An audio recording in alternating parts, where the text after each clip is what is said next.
Luke Lee, also known as Yong Bum Lee, first arrived in New Zealand in 1994, aged 31, after suddenly divorcing his wife. The couple had a child, who he left behind in Korea. There was also the little matter of the fraud charges he was facing. That probably meant a Ronald Biggs was in order. Lee gained entry into New Zealand on a student visa. He was one of the 40,000 Koreans who shifted to New Zealand in the 2 decades between 1990 and 2010. 90% of those attend one or another Christian church. Lee wasn't undertaking a mainstream course in English or engineering. He was undertaking studies at the Advanced Ministries Centre in Auckland. The Advanced Ministries Centre is or was affiliated with the Assemblies of God's Church. Lee hadn't come to Christianity via an outreach meeting or door-to-door knocker. God had spoken personally to him, rung him up in the middle of a good film even. Until only 6 months prior, Lee had been a Buddhist.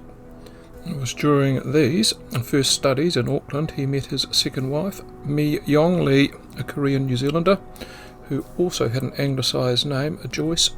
And so let's run again with Joyce Lee. Funny how Asians keep traditional English Christian names going whilst the locals swap theirs for Australian soap opera stars. In case you're wondering about the steady rising number of Lees here, 1 in 7 people in Korea have this surname, and as a spoiler alert, the victim here was also a Lee. Anyway, after his studies in Auckland, Luke Lee was seconded to London to begin his career as a preacher, and then it was back to Korea, where he had some affairs to put in order, namely the small matter of that historic fraud conviction and draft dodging, which resulted in a year in the clink. After he got out, God then had another chat to him and wanted him back in Auckland, which is fairly cool for God. And what's the term? Rather Christian, considering a second wife was plonked in Auckland with their sprog. Even at this early juncture, you'll recognise Mr. Lee wasn't the full South Korean one. Luke didn't come back to New Zealand alone though. Pastor Lee had persuaded a woman named Keum Ok Lee to join him. She was better known as Joanna.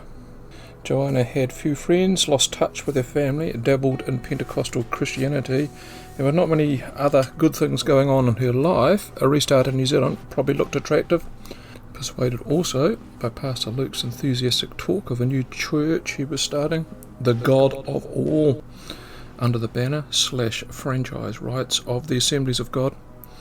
In 1999, Joanna Lee arrived in Auckland aged 37 on a 3-month student visa, as well as having a return ticket, which she never got to use. Luke was now to be her spiritual teacher. Joanna became a boarder in the house along with his wife and their daughter, which must have been a rather cosy arrangement. Joanna had the hots for Luke. Odds on, he was bagging her. The Lord of All was far from a mega church. After losing their spot in the local school hall, the main meeting place became Lee's own lounge in Mt Roskill. Most of the attendees were from the local Korean community, plus the odd homeless person. Lee was originally assisted by another pastor, Michael Hamilton, who didn't like what he was seeing in terms of the way things were being run. Fasting, chanting and weird rituals like washing hair in alcohol and using referees' whistles. This went all on in Lee's Mt Roskill house, much to the annoyance of his neighbours. The family next door also had exorcisms to contend with as well. This wasn't the Church of England. Lee was combining a form of Korean shamanism into his services, not really in the Pentecostal script book either. Hamilton's complaints to the powers that be at the Assemblies of God were put down to cultural differences. Where Lee was in tune as one with the Assemblies of God was the belief in possession and demons. These possessions were also compatible with Korean shamanism. Those pesky demons were evil ghosts that needed removing, at least they get in the carpet. Lee saw them everywhere. Exorcisms were almost a weekly event in the Lord of All Church.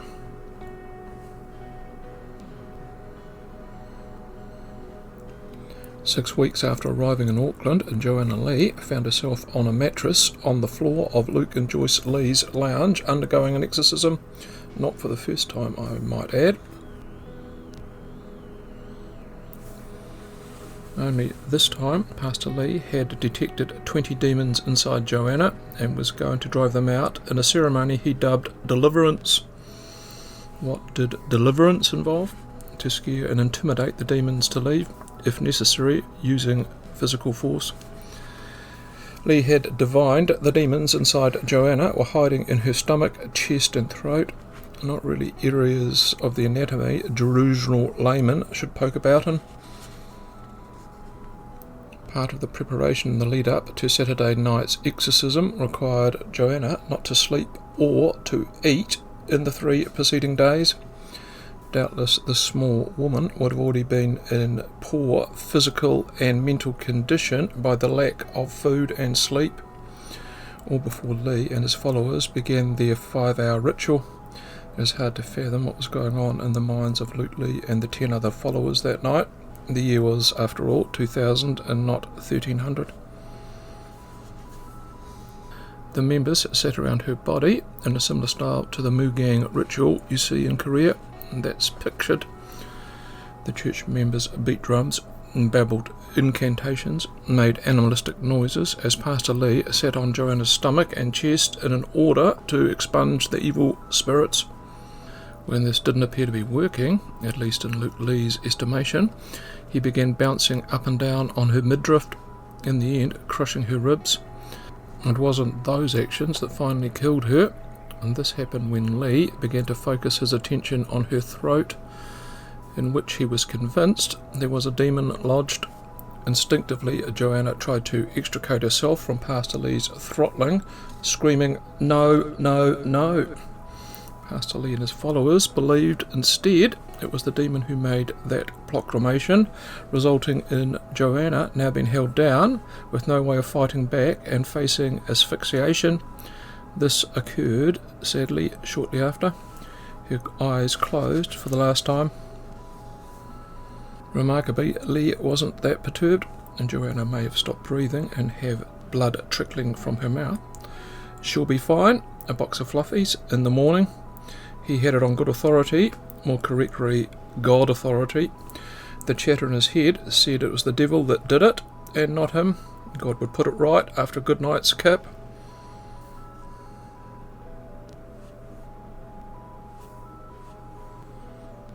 They would have a crack at reviving her in the morning.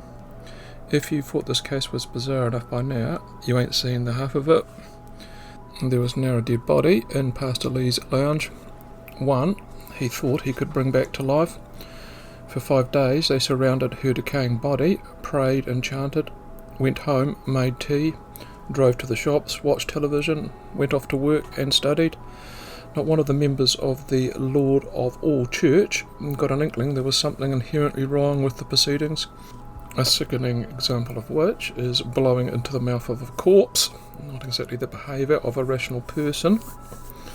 Picture, but make it brief, Joyce Lee in the kitchen cooking the family tea, whilst a putrid Joanna Lee lay on the mattress in the lounge.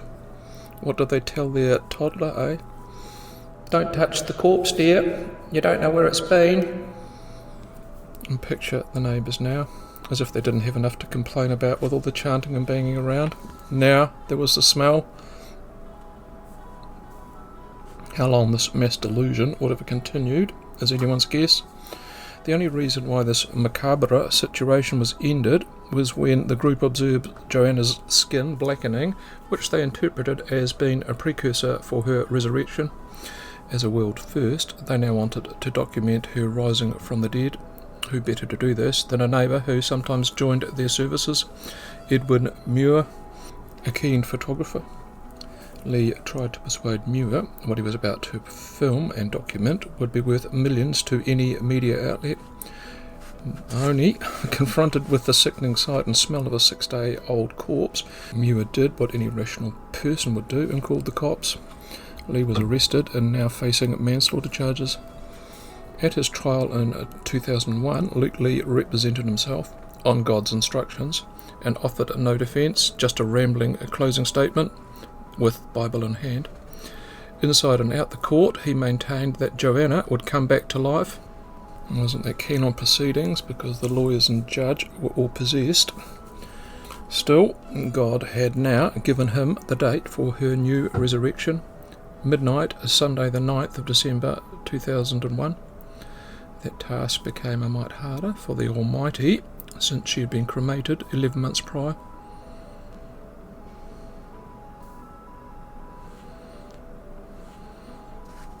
I know you're not going to believe this. The 9th of December came and went. Along with it, his small church membership.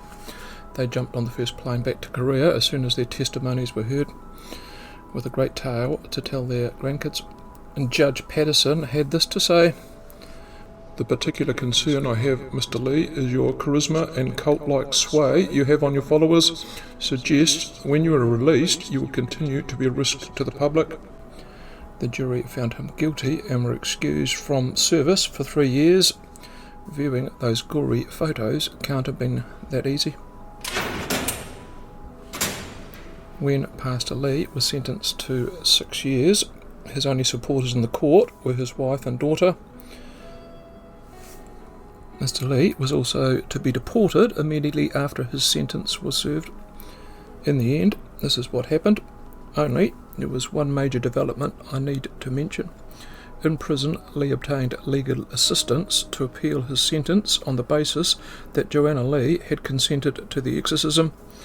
His legal team posed that her decision should be framed in the same way as undergoing, say, cosmetic surgery or getting tattooed. Those procedures sometimes go wrong. In 2005, the appeals court agreed with their arguments. The jury should have been given that to consider, overturned the sentence and ordered a retrial. By then, Lee had been released early for good behaviour and was back in Korea along with all the major witnesses. A new trial simply wasn't feasible. If he ever came back to New Zealand, he would be arrested immediately, but there's a fat chance of that happening. There was, of course, a victim here. The person we all need to focus on is Joanna, alone in the world, vulnerable, completely beholden to Pastor Lee. She was first manipulated, then tortured, both mentally and physically. And sadly, no one ever picked up her ashes. Yet, after all the misery he had caused, rather than being remorseful, her death only deepened Luke Lee's faith. Should anyone know what happened to him post-NZ, let us know in the comments. Hope you enjoyed this retelling of an earlier story. We'll give it a like, etc. Have a scratch around in my unkempt vault for more good things. God bless interesting things and all who sail on earth. Bye for now.